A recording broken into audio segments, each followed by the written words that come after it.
Hey friends, Graham Ninny is happy to be here with you, her favorite exceptional little Graham Littles. Let's read an arch book, shall we? Today we're going to read Moses and the Long Walk. This story is taken from early on in the Bible in Exodus 16 through 17, and it's the story of the journey to the Promised Land. It was written for you by Joanne Bader for Arch Books. And if you can see some pictures, it's by Johanna van der Steur. Thank you, Johan and Joanne.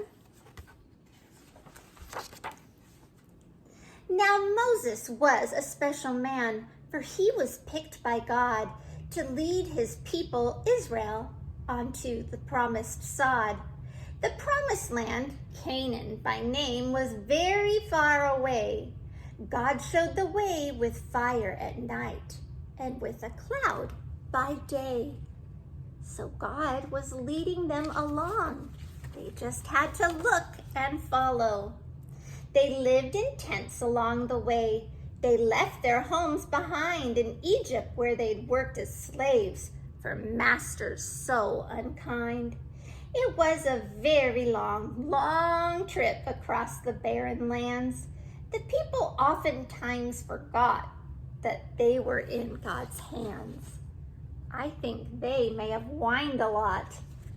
All the walking and all the heat. But think what they'd left. The people griped and fussed and crabbed at Moses, and they said, "Why'd you lead us out of Egypt? 'Cause now we'll soon be dead.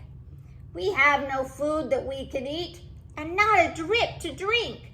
But Moses told them, God will help no matter what you think. At night, God sent some quail as food, which was their meat to eat. And in the morning, bread appeared to make their meal complete. Manna from heaven just for them. God provided the essentials. God gave them water when they asked. It came in special ways.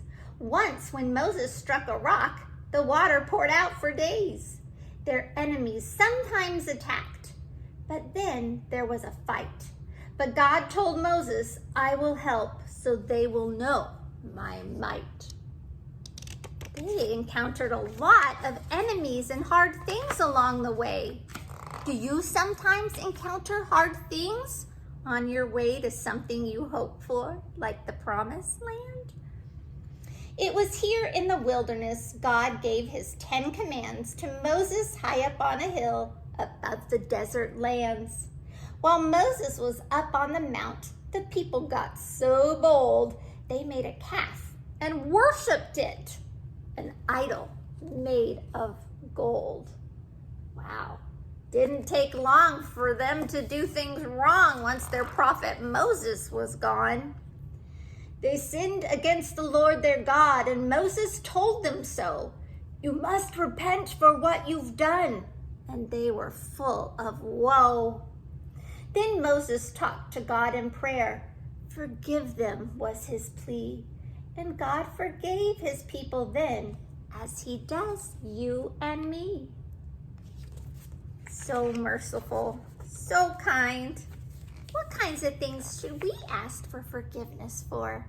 We all make mistakes. Maybe we just try a little harder and ask for help when we need it. Stay hopeful, stay true, and be wonderful, special little you.